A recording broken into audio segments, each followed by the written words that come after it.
Olá, sejam bem-vindos para mais um programa Papo Legal do curso TOG Estudos Jurídicos. Sou o professor Fábio Vilela e vamos bater um papo rápido sobre uma importante notícia veiculada no site do Supremo Tribunal Federal. É que o STF reconheceu a repercussão geral em relação à matéria atinente à natureza da responsabilidade civil do empregador em decorrência de acidentes do trabalho. A discussão se ela é subjetiva ou também pode ser imputada a natureza objetiva naquelas chamadas atividades de risco. Então, o Supremo irá se debruçar sobre a matéria, reconheceu que a questão tem índole constitucional, porque toda a discussão gira em torno do artigo 7º, inciso 28 da Constituição, que vincula a responsabilidade do empregador, numa literação meramente gramatical, literal, aos casos de dolo ou culpa, ou seja, atribuindo uma natureza subjetiva a essa responsabilidade civil. Ora, se nós formos olhar o Código Civil, nós temos, primeiro, a responsabilidade civil subjetiva, quando você tem o ato, você tem o dano, você tem o nexo de causalidade e você afere se há ou não culpabilidade, dolo ou culpa. O próprio conceito de ato ilícito, previsto no artigo 186 do Código Civil, pressupõe a culpabilidade, porque se reporta as noções de dolo ou culpa. E todo aquele que pratica um ato ilícito gerando dano a alguém deve responder por ele. Artigo 927 caput também do Código Civil, fechando aí o regime da responsabilidade civil subjetiva, onde se aferirá a existência ou não de culpa do agente para lhe imputar a responsabilidade pelos danos causados. E temos os casos de responsabilidade objetiva, ou seja, desde que haja a conduta, o risco, o dano e o nexo de causalidade. Não vamos aferir o que? A culpabilidade, independentemente de culpa,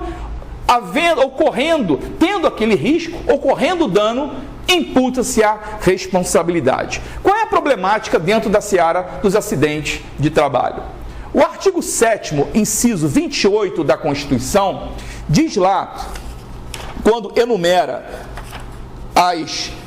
os direitos dos trabalhadores urbanos e rurais, ele diz lá, artigo 7º, 28 da Constituição, que são direitos dos trabalhadores urbanos e rurais, além de outros que visem, logicamente, a melhoria da sua condição social,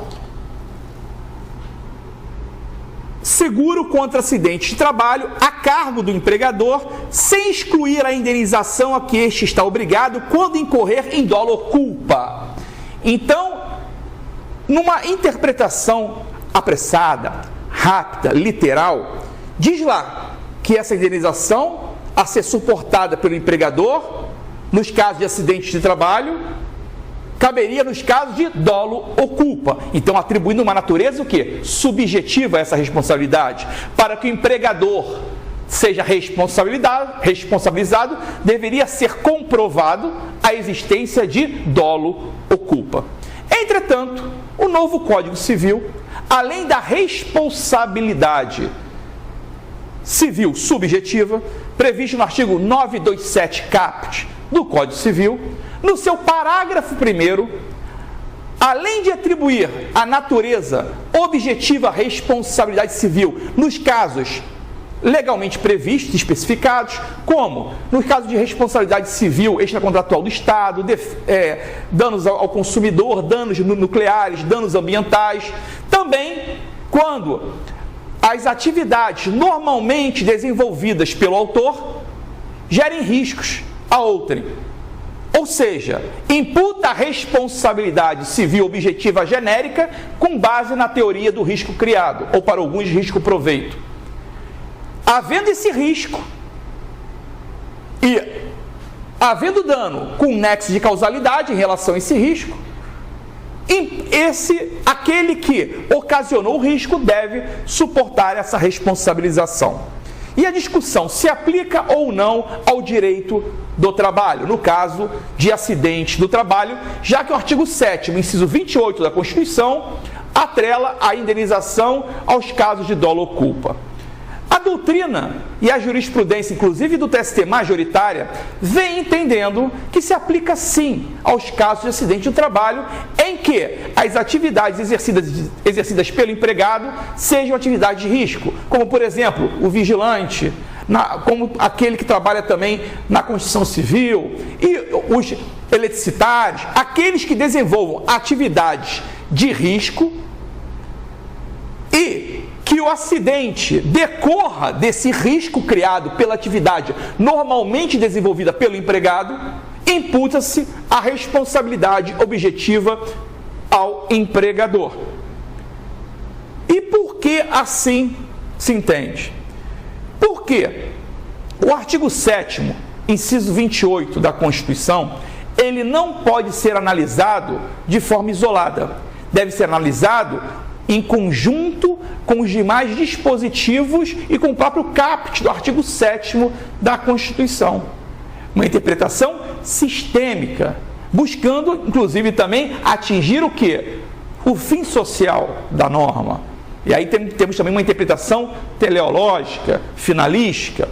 E o artigo 7º, inciso 28, muito embora se reporte aos casos de dolo ou culpa, está inserido o quê? No artigo 7, que no seu caput diz: são direitos assegurados aos trabalhadores urbanos e rurais, além de outros que visam a melhoria de sua condição social. E aí, o artigo 927, parágrafo único do Código Civil, que trouxe essa novidade da responsabilidade civil objetiva genérica com base na teoria do risco criado ou do risco proveito, deve ser aplicado sim, porque melhor protege o trabalhador, quanto mais em relação à sua vida, à sua integridade física. Então vem promover uma melhoria na condição social deste trabalhador. Então, com base no artigo 7º caput da Constituição, é que a doutrina e a jurisprudência majoritária vem atribuindo a responsabilidade civil objetiva do empregador nos casos pelos danos materiais, morais decorrentes de acidentes de trabalho em atividades de risco. Ou seja, basta a comprovação entre o risco criado e o dano, havendo nexo de causalidade, já se imputa a responsabilidade objetiva, independentemente de qualquer aferição de culpa. Comungamos com esse entendimento e por quê? Porque se pensarmos ao contrário, se entendermos como alguns defendem que só cabe a responsabilidade civil subjetiva em relação ao acidente de trabalho, no máximo havendo uma responsabilidade civil subjetiva com presunção de culpa, que não deixa de ter natureza subjetiva, o que se faz apenas é inverter o ônus da prova. Mas se isolarmos a questão afeta do acidente do trabalho, do artigo 927, parágrafo único do Código Civil, dizermos que ele é inaplicável, teremos a seguinte conclusão paradoxal. O 927, parágrafo único, diz que se as atividades normalmente desenvolvidas pelo autor gerar dano a outrem, esse autor deve ser responsabilizado, independente de culpa, de forma objetiva, pelos danos causados. Ok. Eu não vou aplicar, então, o empregador, se ele desenvolve uma atividade que gera riscos a seus empregados, a clientes, a fornecedores, a terceiros, ele fica, em termos da lei civil, responsável objetivamente, independente de culpa, em relação aos fornecedores, aos clientes, a terceiros, mas em relação aos seus próprios empregados, responde de forma subjetiva, devendo o empregado comprovar o dolo ou culpa do empregador. Para mim, com todo respeito, seria um paradoxo, uma contradição, violando inclusive de forma cabal a natureza tutelar, tuitiva do direito do trabalho. Entretanto, este é o posicionamento dominante em relação à aplicação do artigo 927, parágrafo único do Código Civil, em relação ao acidente do trabalho, mas vamos ver como o Supremo Tribunal Federal, que reconheceu a repercussão geral em relação à matéria, vai se manifestar quanto ao mérito.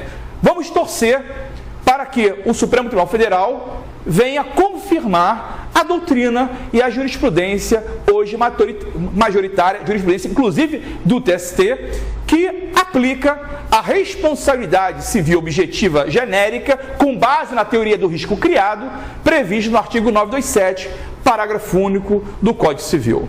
Ok? Muito obrigado, até uma próxima oportunidade e venham para o curso TOG Estudos Jurídicos, há 28 anos contribuindo para a sua aprovação.